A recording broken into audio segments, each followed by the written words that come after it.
ತಣ್ಣಗೆ ಹರಿಯುತ್ತಿದೆ ಬಂಡೆಗಳಲ್ಲಿ ಜಲಪಾತದಡಿಯಲ್ಲಿ ಬೆತ್ತಲೆ ಕಾಡು ಜಲಪಾತದಡಿಯಲ್ಲಿ ಬೆತ್ತಲೆ ಕಾಡು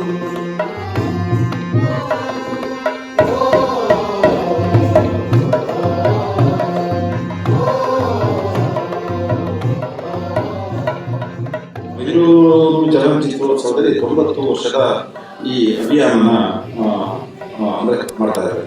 ನಮ್ಮ ಕನ್ನಡ ಚಿತ್ರ ಇದಕ್ಕೆ 90 ವರ್ಷಗಳ ಇತಿಹಾಸ.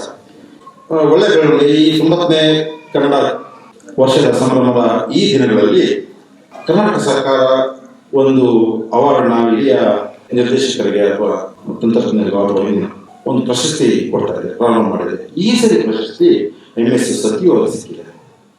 ಅದು ಅಭಿನಂದನಾ ವಿಚಾರ. ಮತ್ತೆ ನಮಗೆ ನಾವು ಬೆನ್ನು ತಟ್ಕೊಳ್ಬೇಕಾಗಿರೋಂಥ ವಿಚಾರ MS ಸತ್ಯು ಅವರಿಗೆ ಸಿಕ್ಕಿರೋದು.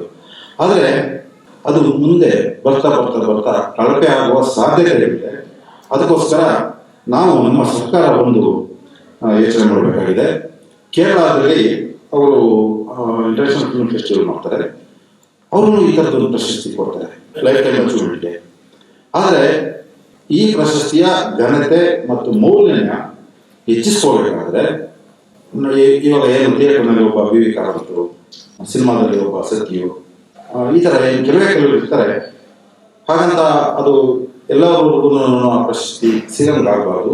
ಅದಕ್ಕೋಸ್ಕರ ಆ ಪ್ರಶಸ್ತಿಯ ಘನತೆನ ಹೆಚ್ಚಿಸ್ಕೊಳ್ಳೋಕ್ಕೋಸ್ಕರ ವಿಶ್ವಮಟ್ಟದ ಯಾರು ಈ ಸಿನಿಮಾ ಫೀಲ್ಡ್ನಲ್ಲಿ ಕೆಲಸ ಮಾಡ್ತಾ ಇರ್ತಾರೆ ಅಂಥವ್ರಿಗೆ ಆ ಪ್ರಶಸ್ತಿನ ಕೊಡ್ತಾ ಹೋಗ್ಬೇಕು. ಆದರೆ ಆ ಪ್ರಶಸ್ತಿಯ ವಿಸ್ತಾರನ ವಿದೇಶಗಳವರೆಗೆ ಅದನ್ನ ಸೆಲೆಕ್ಟ್ ಮಾಡೋ ವಿಧಾನದಲ್ಲಿ ಅದನ್ನು ಹೆಚ್ಚಿಸ್ಕೋಬೇಕು. ಯಾಕೆಂದ್ರೆ ಕೇರಳದಲ್ಲಿ ಬೆಲೆಟರ್ ಅಂತ ಒಬ್ಬರಿಗೆ, ಗೋದಾವರಿಗೆ, ಮತ್ತೆ ಅಬ್ಬಾಸ್ ಕಿರೋಸ್ತಾನಿಗೆ, ಕೆನೆತ್ ಬೇಕಿಗೆ ಇಂಥದ್ದೆಲ್ಲ ಕೊಟ್ಟಿದ್ದಾರೆ.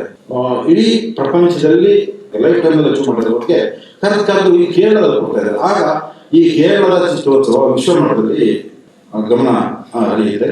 ಅದೇ ರೀತಿ ನಮ್ಮ ಬೆಂಗಳೂರಿನ ಏನು ಈ ಪ್ರಶಸ್ತಿ ಮಾಡಿದರೆ ಅದು ವಿಶ್ವ ಮಟ್ಟಕ್ಕೆ ವಿಸ್ತರಿಸಲಿ ಅಂತ ನನ್ನ ವೈಯಕ್ತಿಕ ಆಶಯ.